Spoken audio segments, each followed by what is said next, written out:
assim, ó, existe um processo de tratamento que muitas vezes a pessoa não consegue manter a sua recuperação dentro de grupos de autoajuda, né? Por mais que ela queira talvez até parar, ou mesmo assim ela pense em parar, ela não consegue, né? Porque a compulsão, a obsessão dela está muito grande dentro do processo.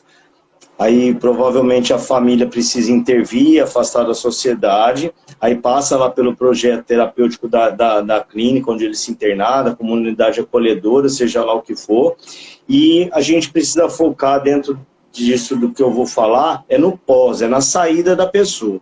Por que acontece? Dentro do ambiente onde ela se recupera, digamos assim, de uma instituição privada ou pública, seja lá o que for, mas aquele processo em que ela está afastada da sociedade, lá dentro ela tem um acompanhamento, bem dizer, 24 horas, né? Um cronograma amplamente ocupado, fica a pessoa, terapias, laboroterapias, o horário do descanso, o horário do alimento, o horário das atividades físicas, né? Tem todo o horário para tudo, certo? Quando a pessoa sai de lá, Josefa, eu acho que a maior dificuldade que ela encontra num primeiro momento primeiro, encontra uma família, na maioria das vezes, não generalizando, mas na maioria das vezes despreparada para estar recebendo o adicto ou adicta, digamos assim, o dependente químico, vamos dizer assim, o indivíduo, né? A pessoa está totalmente despreparada. Quando a pessoa chega na sociedade, eu acredito que ela precisa de um apoio para poder começar a caminhar novamente. Por que acontece? Ela fica um período, quando ela chega, aquela ansiedade de querer fazer tudo ao mesmo tempo e tudo de novo, né? Então, assim, o trabalho que normalmente a gente faz dentro desse processo, o que seria? Dentro de atendimentos individuais. Tem uma pessoa que colocou que não está conseguindo ouvir. Estão ouvindo? Eu estou ouvindo. E pronto. você? Às vezes eu estou ouvindo, deve ter o Cid Vani aí, deve estar com algum problema no microfone dele. Também parou um pouco, filho. Pronto. Dentro desse processo que eu estou te dizendo, o que acontece dentro desse acompanhamento que eu acho que é muito importante ter pós um tratamento, pós uma internação, digamos assim, é a orientação. É assim, vamos analisar, fazer um inventário dessas habilidades para ele lidar com situação de risco. Vamos montar um cronograma diário para ele, um cronograma semanal, para que não fique ocioso ou, ao mesmo tempo, não pegue e se sobrecarregue de tantas responsabilidades. Porque, normalmente, a pessoa sai do tratamento, a família quer que ele faça tudo, que ele trabalhe, namore, case, mude, e tudo que você imaginar que ele ficou parado, ela quer que ele recupere aquele tempo em poucas semanas, né? A pessoa tem que entender que tudo vai ser novidade para ele.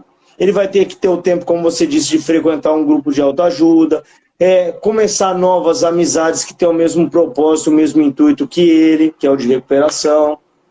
O processo da espiritualidade, que eu acredito hoje em dia, principalmente pela própria vivência, que é o alicerce da vida de um adicto em recuperação, porque se ele for utilizar o programa de 12 passos para se recuperar, ou seja, a religião dele de escolha, ele vai ter que estar envolvido com o processo espiritual. Né, os 12 passos que a gente normalmente aplica dentro de um programa de recuperação, ele é de princípios espirituais. Né? Somente o primeiro passo não fala de Deus. O segundo fala de um poder superior da forma que você compreende, só que ao mesmo tempo ele diz que se você passar por esse passo despercebido, que é o segundo, nenhum dos outros passos vão funcionar. Então, ou seja, se você passar pelo segundo passo, que escreve assim o segundo passo, viemos acreditar que um poder maior do que nós poderia nos devolver a sanidade. Então eu tenho que acreditar que um poder maior do que eu, maior do que minha adicção, maior do que minhas impotências, maior do que minha insanidade, ele vai me devolver uma sanidade. Então as pessoas elas querem praticar um programa de recuperação sem se envolver com o poder superior. Ela quer continuar sendo o poder superior dela, né? Movida por egocentrismo, pelo ego, né? Tenta preencher um vazio que fica com prestígio, com poder, com sexo, com comida, com bens materiais, né? Então, assim, dentro de um processo de um pós-tratamento, a partir do aconselhamento, independência química, primeiramente fazer uma entrevista para poder com aquele indivíduo, porque é a mesma para todos. Eu acredito que ela é biopsicossocial, né, espiritual e cultural.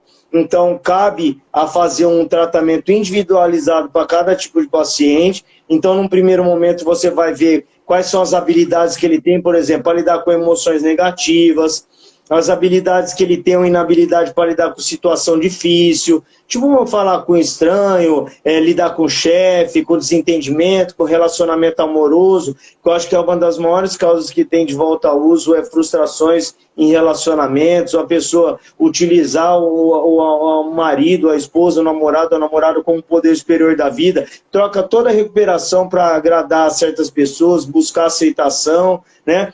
As inabilidades de lidar com diversão, com lazer, né? Outras situações mais vulneráveis que ele tem, tipo lidar com problemas físicos, problema psicológico, lidar com morte de ente querido, morte de alguém na família, com dores físicas, problemas sociais, com insônia, né? Então é muito importante também procurar uma ajuda clínica para quem tem algum tipo de comorbidade ou para quem haja necessidade de algum tipo de medicação, né?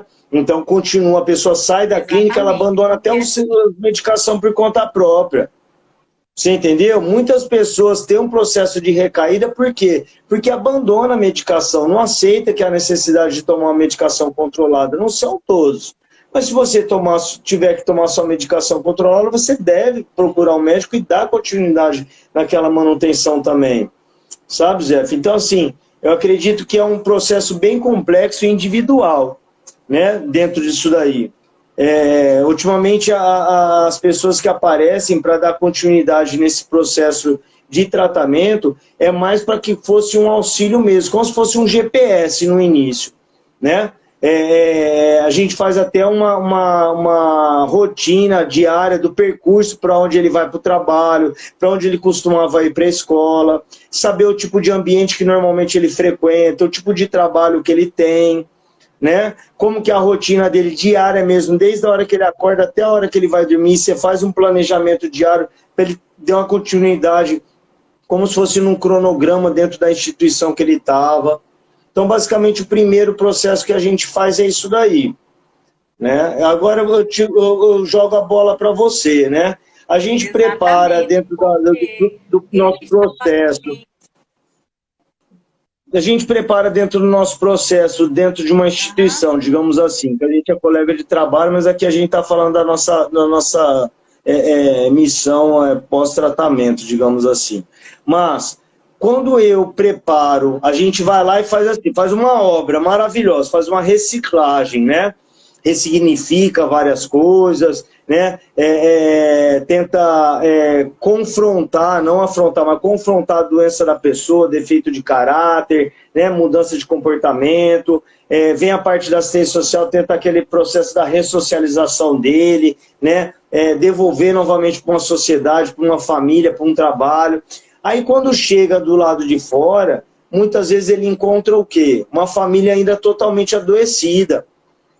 Não é verdade? Aquele medo de contrariar a pessoa, aquele medo de manter a disciplina que ele vem adquirindo durante 6 meses, 9 meses, dependendo da instituição que for, né? A inabilidade que ele tinha de lidar com regras e normas, chega aqui fora, facilita todas as coisas para a pessoa.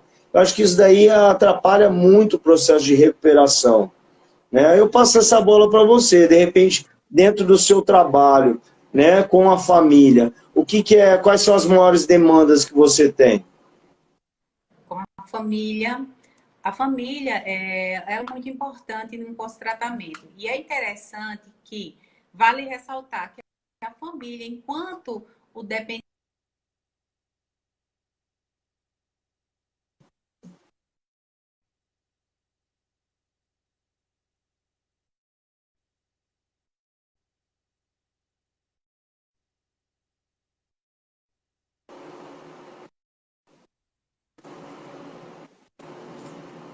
próprios grupos das próprias CTs também, tem conselheiros também que fazem ligações semanais, tem as visitas, tem também as reuniões que geralmente as CTs faz com as famílias, né?